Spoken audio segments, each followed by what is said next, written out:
Look back at the Roman Empire's last moments, the Weimar Republic's final chapter, or France right before the guillotine started dropping. There's this eerie quiet that comes right before everything falls apart. Everyone talks about people pushing wheelbarrows full of worthless money or crowds rioting over those classic signs of hyperinflation that we all recognize. But here's the thing, that's the ending, not where it actually starts. When you see cash becoming toilet paper on the streets, the real damage has already been cooking for months, hidden deep in the financial machinery where regular people never even think to look. There's this specific mathematical warning sign that lights up red before any currency collapses, and it doesn't show up at your corner store. It happens behind closed doors in those fancy wood-paneled conference rooms where governments auction off their debt. That warning sign? A failed bond auction. It's that critical moment when a government puts up its debt for sale to keep everything running. And the world collectively says, no thanks. Here is what most people get wrong. They think the US dollar's value comes from the Federal Reserve or whoever's sitting in the White House. That's completely wrong. The dollar's real value comes from whether foreign creditors and private banks actually want to hold U.S. Treasury bonds. The Treasury bond sits at the foundation of our entire global financial pyramid. It's meant to be the safest bet you can make. But when the market starts rejecting that supposedly safe asset, the currency propped up by it starts falling apart. To really grasp what this looks like when it happens, you need to understand how the U.S. government actually brings in money. They're not just cranking out bills on a printing press in some simple way. They're borrowing it. Every single week, the Treasury Department runs these auctions. They're reselling everything from 10-year notes to 30-year bonds and short-term bills to this exclusive club of banks called primary dealers.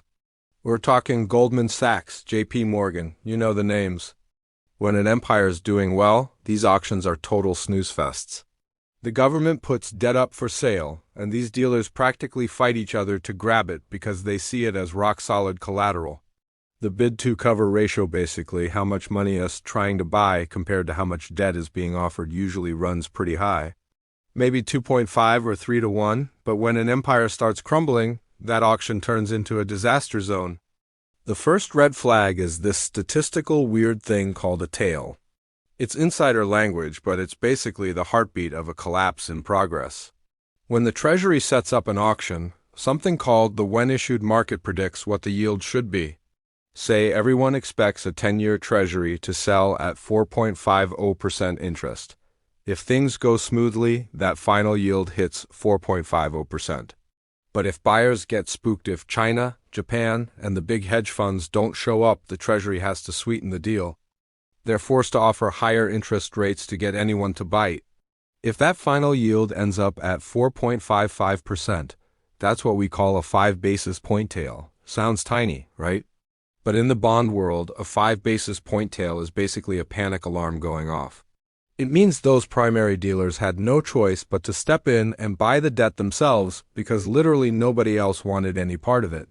We got a taste of this in late 2023 and all through 2024 when the U.S. went through multiple terrible auctions. But the real historical warning we should be obsessing over is what happened with UK gilts back in 2022, September 2022. The British government tried announcing this massive spending plan that would be funded by debt. The bond market took one look at the UK's books and basically said, "You re-broke?" Buyers went on strike. Nobody touched those gilts, that's what British bonds are called. Yields shot straight up. British pension funds, which were using these bonds as their safety net, faced instant bankruptcy. The Bank of England was forced to jump in within 2 days flat, printing billions of pounds to buy up the bonds that everyone had rejected. The Prime Minister, Liz Truss, had to step down. This was the market staging a full-on rebellion against the government. The British pound tanked to nearly equal value with the dollar. Here's the pattern you need to remember. Failed auction leads to spiking yields, which causes central bank emergency printing, which crashes the currency. Right now, the U.S. is sliding into that failed auction stage. This kicks off the most dangerous scenario in all of finance, something called the bear steepener. Usually when the economy slows down like it's doing right now, interest rates drop. People buy bonds for protection, pushing those yields down. But when you're in a currency crisis, it's completely backwards. The economy tanks, but interest rates climb. That's your bear steepener. It means those long-term interest rates, your 10-year and 30-year yields, are jumping faster than the short-term ones. Why is this happening? Because the market is demanding what's called a term premium. Investors are basically saying, sure, I'll lend to you for 3 months. But there's no way I'm committing for 30 years because I seriously doubt your currency will still exist in this form by then. When you rewatching that 10-year treasury yield climb while the stock market's crashing and people are losing their jobs, you're seeing the beginning of the end. The market stopped worrying about making profit and started worrying about just getting their money back at all. Here's how the final collapse actually works. It starts with the private sector getting squeezed out. As auctions keep failing and yields keep rising, the government becomes this giant vacuum. To find buyers for its $36 trillion debt mountain, the U.S. government has to offer 5%, then 6%, then 7% yields. Money floods out of stocks, real estate, and corporate bonds to chase these government returns. But here's the sick irony. These higher yields bankrupt the government itself. You get stuck in what's called a debt death spiral. Higher rates mean bigger interest payments on the national debt. Bigger interest payments mean a fatter deficit. A fatter deficit means the Treasury needs to dump even more bonds next month. More bonds mean even higher rates to attract buyers. The snake literally eats its own tail. Back in 1923 Germany, this spiral happened in just months. The Reichsbank tried selling debt. Nobody bought it, so they just printed money to buy it themselves. In 1790s France, the revolutionary government tried selling assignats bonds backed by church property they'd seized.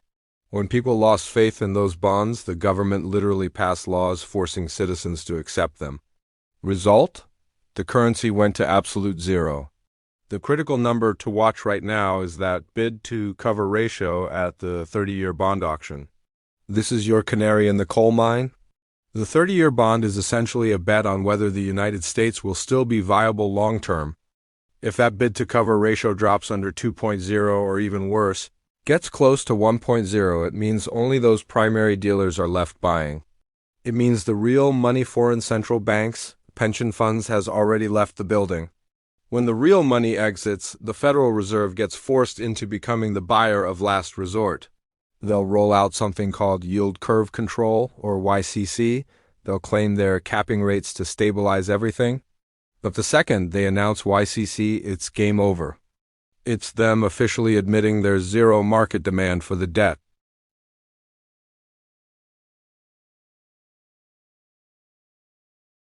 The dollar will crash against gold, against commodities, against anything real. Imported inflation will explode. Oil prices, denominated in dollars, will double. This is exactly how the one thing that failed auction directly hits the price of bread at your neighborhood grocery store. The breakdown starts in the bond market first. The pain shows up in your currency second. Right now, we're living through the tremor phase. Those tails are getting bigger. Treasury market volatility is worse than it was during the 2008 meltdown. The bond vigilantes are waking up. And as we're about to see, their rejection of U.S. debt is creating this new phenomenon, a shadow collateral system that completely sidesteps the U.S. Treasury. When the giants of the global bond market powerhouse nations like China and Japan started backing away from those auction tables, a dangerous void opened right in the core of America's financial system. For decades, this recycling of trade surpluses was what powered U.S. dominance. China would ship us cheap toaster ovens and sneakers, rack up dollars, and immediately pump those dollars right back into U.S. Treasury bonds to keep their currency weak and their exports flowing. It was mutually beneficial. The U.S. scored cheap products and cheap loans. China got economic growth and employment, but that cycle's completely shattered now. Geopolitics and economic reality have pushed the East to stop bankrolling the West. Demand from official foreign buyers for U.S. debt has tanked. But America's deficit hasn't tanked with it, it's exploded. This raises the existential question: if foreign governments aren't buying our debt anymore, who is? The answer: hedge funds. Specifically, A crew of highly leveraged speculators operating out of the Cayman Islands and Connecticut who are running what's called the Treasury basis trade. This is the shadow collateral system that's currently keeping the U.S. government afloat. It's the most packed, most leveraged, and most dangerous bet in the entire world right now. Here's the play. There's usually this tiny price gap between the cash treasury, the actual bond you purchased today, and the treasury future, a contract to purchase that bond 3 months down the road. Typically, that futures contract trades at a slight markup over the cash bond. Hedge funds exploit this by shorting the future while buying the bond. They pocket that tiny difference, often just pennies on the dollar. To actually make decent money on such a razor-thin spread, they can't just use their own cash. They need massive leverage. They borrow funds in the repo market overnight loans to buy those bonds. They often leveraging their capital 50 to 1 or even 100 to 1. This means for every single dollar of their actual money, they're holding $50 worth of U.S. government debt. This creates an absolutely terrifying situation. A massive chunk of America's national debt isn't held by stable, long-term investors planning to keep it for 30 years. It's held by speculators who are basically renting it for 24 hours at a time just to skim a fraction of a penny. This is hot money in its most explosive form. U.S. bond market stability now completely depends on the stability of the repo rate the interest rate hedge funds pay for those overnight cash loans. If that repo rate spikes even 0.5%, the whole basis trade math falls apart. The cost of borrowing exceeds the profit from the arbitrage. Hedge funds are instantly forced to bail out. To bail out, they have to dump those cash treasuries they're holding. Because they're leveraged 50 to 1, a small move by just a few funds triggers a massive avalanche of selling. They flood the market with billions in treasuries into a market that's already got zero buyers. This triggers what's called a liquidity air pocket. Prices nosedive, yields rocket up, auctions fail. This is exactly what went down in March 2020. The media narrative was that markets crashed because of COVID. That's only half the story. Stocks crashed because of COVID. The treasury market crashed because the basis trade exploded. Hedge funds had to dump their treasuries to cover margin calls. The selling was so brutal that for a few minutes, treasury bonds, supposedly the world's safest asset, went no bid. You literally couldn't sell a U.S. government bond at any price. The Federal Reserve had to rush in and print $3 trillion to buy up the bonds that hedge funds were desperately unloading. They bailed out the basis trade to rescue the government. Now here in 2025 to 2026, the basis trade is even bigger than it was in 2020. According to the Bank for International Settlements, short positions in Treasury futures have hit all-time highs. The leverage is higher, the crowd is bigger, and the trigger for the unwind isn't a virus anymore. It's the Bank of Japan. This exposes that fiscal dominance trap we talked about earlier. The U.S. Treasury needs to sell $10 trillion in debt over the next few years. Just to refinance maturing bonds and fund the deficit, they desperately need more buyers. But buyers are vanishing. The Fed is selling quantitative tightening. China is selling geopolitics. Japan is selling defending the yen. Banks are maxed out regulatory limits. That leaves only hedge funds and the basis trade.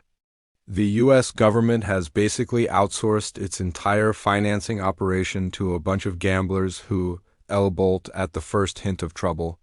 This is why bond market volatility tracked by something called the MOVE Index is the most critical chart to monitor.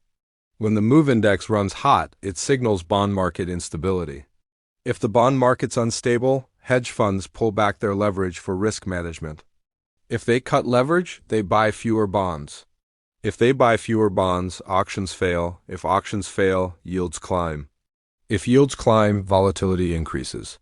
It's a doom loop where volatility creates illiquidity, which creates even more volatility. Regulators know this is happening. The SEC has recently proposed rules forcing these treasury trades to be centrally cleared.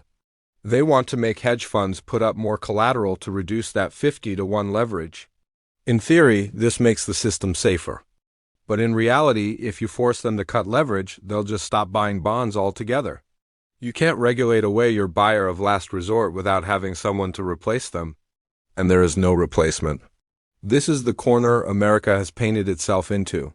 We let the debt balloon so enormous that it can only be financed by a speculative bubble in the repo market.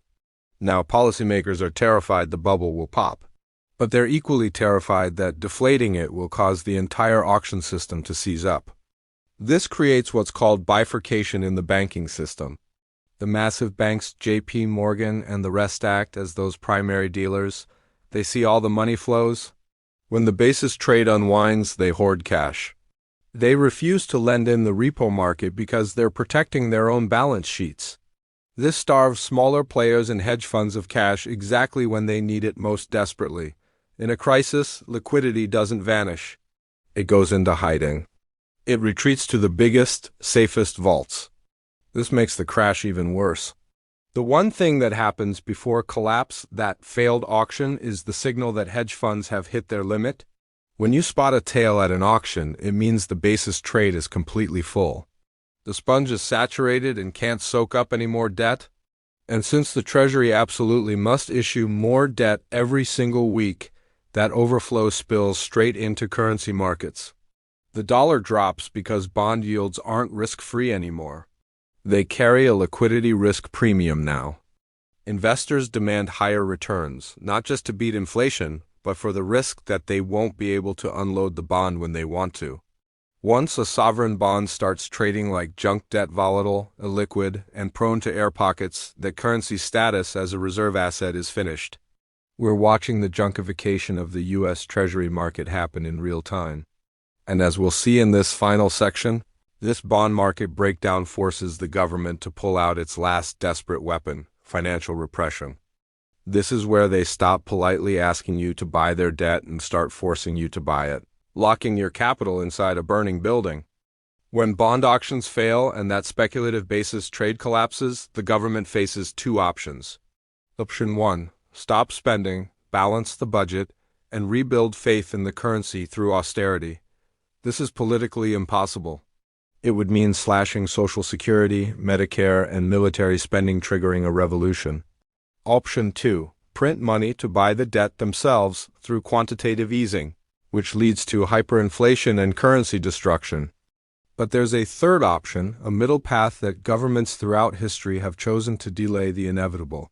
It's a policy that's subtle, bureaucratic, and completely invisible to average voters. Yet it represents the biggest wealth transfer in human history. It's called financial repression. Financial repression is when the bond market transitions from being market-based to command-based. It kicks in when the state realizes it can't afford to pay the true market interest rate on its debt anymore. In a free market, if inflation's running at 5%, investors demand a 7% bond yield to actually profit.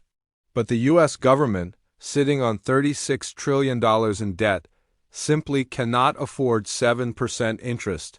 It would eat up the entire federal budget.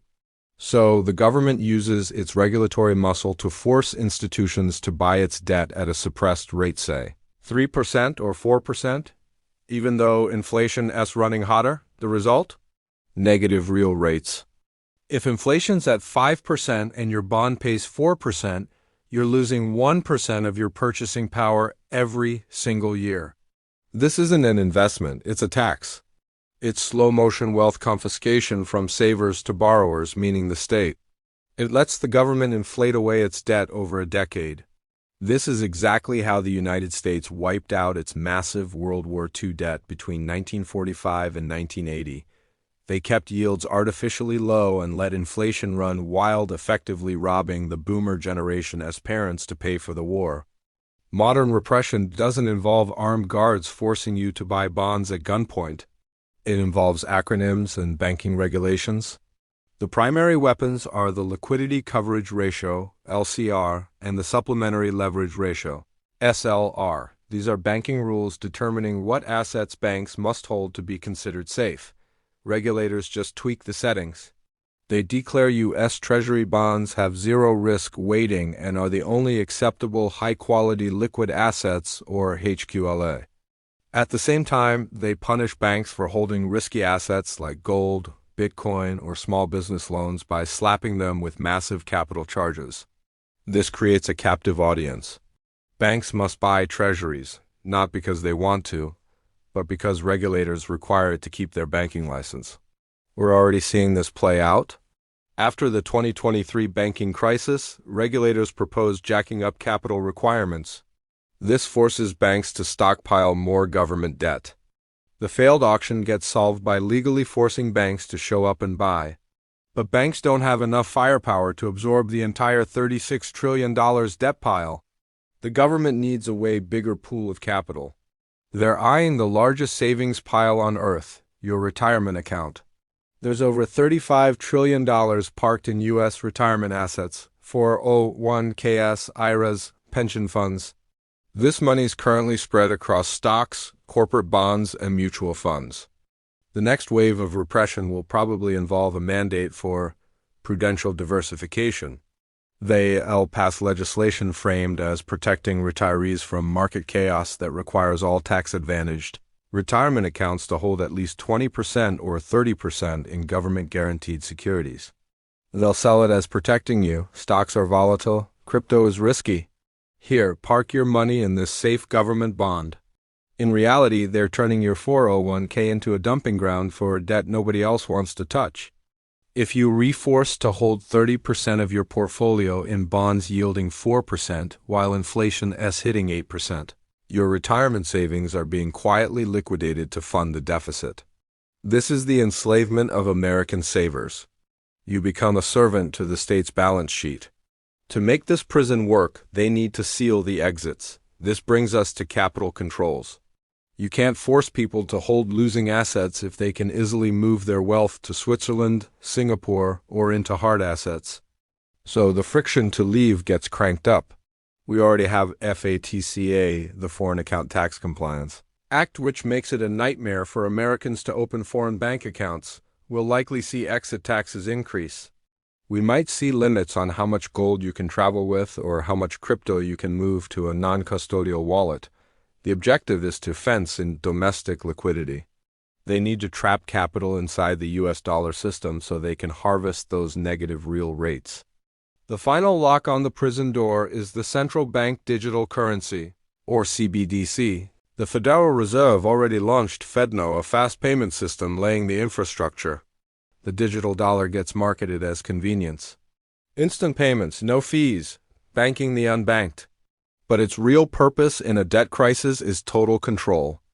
If repression gets brutal, if inflation hits 10% and bonds pay 4%, people will try fleeing into physical cash. Cash is the enemy of negative rates because it pays 0% and 0% beats negative 6%. To make repression effective, they have to kill the zero lower bound. They need the ability to impose negative interest rates. With a CBDC, the Fed can simply program your digital dollars to decay. They can impose a demurrage fee of 1% monthly on any balance over $5,000 to force you to spend or invest in government bonds. They can program the money to only work for certain purchases. It prevents bank runs. You can't pull your money out of the system if the system is the only form of money that exists. The CBDC is the technological tool enabling ultimate financial repression. It lets the state tax wealth directly, instantly, and without any legislation. So how does someone actually survive the one thing in its aftermath? The signal is the failed auction. The government's response is repression. Your defense is outside money. You must own assets that aren't simultaneously someone else's debt. Gold is outside money. It's literally an element on the periodic table. It has no CEO, no board of directors, and crucially, no counterparty risk. When you're holding physical gold, you don't need the government to stay solvent for that gold to hold value. It builds a firewall against negative real rates. Bitcoin is the digital equivalent of outside money.